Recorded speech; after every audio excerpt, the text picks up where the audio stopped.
Okay, so the other kind of variation of a loaded carry that I'll put into people's programs more regularly again is a Zercher carry. So what we do here is we get a barbell and we put it in the crook of the elbows. You can use like a pad on the bar if you want to, or really what works best is to use like an axle bar, because then that spreads the load over a bigger part of the arm so you don't get as much compressive stress on the elbow. The other option is to wear like a thick hoodie or elbow sleeves. But when we do that, we get the same benefit that we do with the bear hug carry in that the load is front loaded and over the rib cage and the diaphragm. So from a breathing perspective, life gets very difficult, which is great for teaching you how to breathe under strain, and also just to increase your core tightness even more, because you're having to brace when you can't breathe properly, which means you're at a bit of a disadvantage. So then when you go back to, say, doing a back squat and you're not inhibited through here, you can actually brace even harder. Now, the advantage of doing a Zercher carry also over, say, like a bear hug carry is, you're going to be able to load it up more because the weight is easier to get into position and more even. And also what we're going to do is get a greater stimulus for the upper back as well. So with the bear hug carry, we naturally have to be a little bit rounded forward to hold the weight. We have to use the pecs to squeeze inwards to hold it in.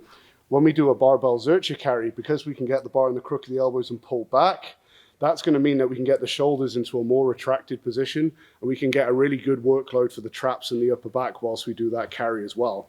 So that can be a really good one for anyone who struggles with maybe their upper back rounding on squat or a deadlift or anything like that, as well as working on their aerobic fitness and their core tightness at the same time. So the next method that we're going to talk about now is blood flow restriction training, or BFR.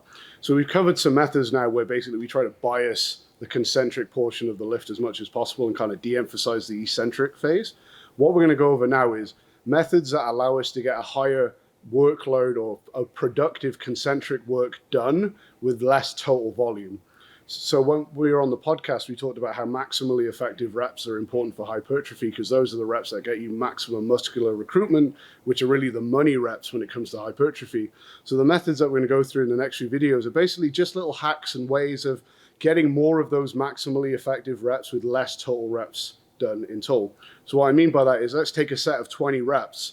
Usually we'll only get, say, 5 or 6 maximally effective reps, and those will be right at the end of the set when there's enough fatigue for all the motor units to need to be recruited. So if only reps 14 or 15 through 20 are maximally effective, we've got 14 or 15 reps there where we're not getting a lot of fast twitch fiber recruitment and not a great hypertrophy response. So the idea behind things like blood flow restrictions is that it allows us to get a greater ratio of maximally effective reps with less work.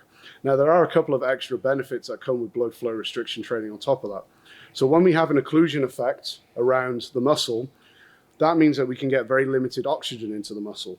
So that means that the slow twitch fibers can't really contribute to the work that we're doing because they are dependent on oxygen to work. They're aerobic in nature. So that means we have to use our anaerobic fibers or our more fast twitch fibers to do the work because we have no other resources to use. We have no other choice. So what you can then get is you get fast twitch fiber recruitment almost from the get-go, or at least much earlier on. So if we take that same 20 rep set that we did before, if we were doing that with blood flow restriction, maybe by the time we get to, say, rep 6 or 7, we might be getting a considerably higher amount of fast twitch recruitment, whereas before we were only kind of getting that at like rep 14, 15. So what we get then is maximally effective reps much earlier in the set and a higher number of those by the time we get to 20. Now, the other upside that we get here is that we can get that recruitment with a much lower weight. Now, we can get the same hypertrophy response when we use blood flow restriction with, say, 30% 1 rep max on the movement as we can with like 70, 80 or more without blood flow restriction. For those of you who need to lift lighter, maybe have joint problems or injuries that you need to work around, blood flow restriction can allow you to get a maximal hypertrophy response from your work without putting your joints, ligaments, and soft tissues under a lot of stress. And last but not least, the other benefit that we're going to get from the blood flow restriction is because of the occlusion effect, we get a greater buildup of metabolites and waste products. And like we mentioned earlier, the main benefit in terms of hypertrophy of concentric-based actions is that we get a hypertrophy response from those waste products that then stimulate the body to tell the muscle to grow to deal with those in future. So not only do we get more fast twitch recruitment earlier on, we also get more waste products, which then is a stronger stimulus for that other pathway as well. Okay, so we've got the blood flow restriction cuffs on now. When you're attaching these, the goal is to get them as high up the limb as you can. So if you're doing them on your arm, when you tie them, you want to get them as high up to your shoulder and your armpit as you can. Likewise, if you're doing them on your leg, you want them as high up close to your groin as you can. The goal simply there is we want as much blood flow occlusion and restriction as possible, and we're going to get that by tying it as high as possible so we can limit that venous return. Now, when you're tying these, at the start, you don't want them to be too uncomfortable. If you start off at like a 9 or a 10 out of 10 discomfort, you're not going to get through your working sets as the pump gets bigger and the oxygen deficit gets larger, so you're not going to be able to get enough work done whilst you've got them on. And B, then there are some kind of potential negatives if you do tie them too tight in terms of like your health and blood clots and things like that for people who go really too tight. But you'd have to go pretty crazy to have to worry about that.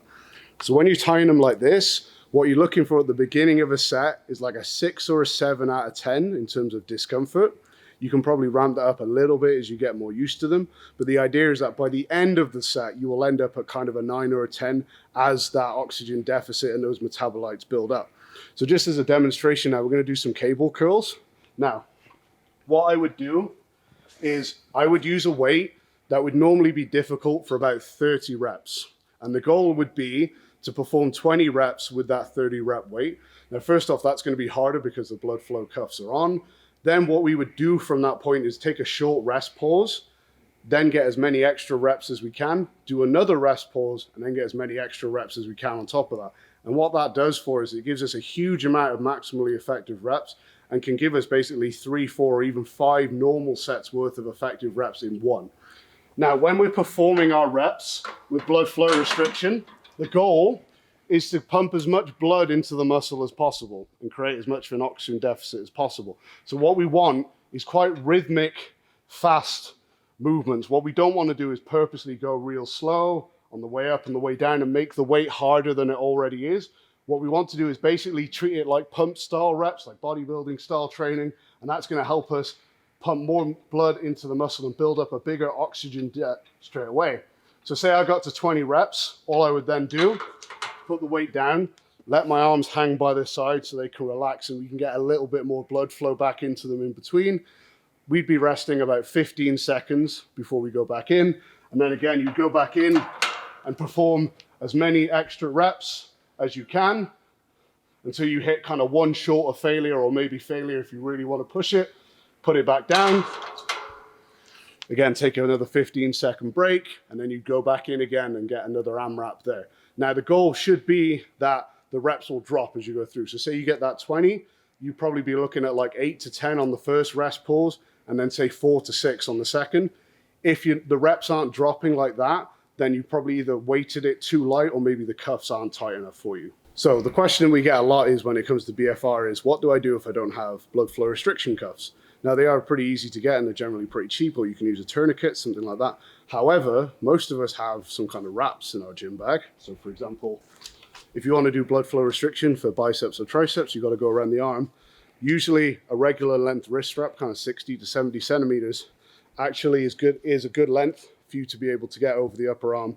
Get it around twice, maybe 3 times, depending on the size of your arm, and that will basically do the same job for you.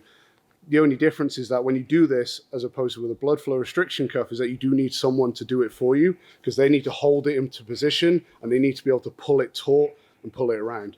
The other thing that you need to look for when you do it with a wrist strap is that they need to be quite new, because the Velcro is going to need to be quite grippy, because when you wrap it around, you're not always going to be able to get it back onto the Velcro here. A lot of the times you're going to be ending up sticking it on the actual wrap material here. Now, if they're new, you've still got quite a good amount of tautness there and grip, so they won't spring open when you do it. Whereas if these are really worn and the Velcro is old, there won't be enough there and it will just open up.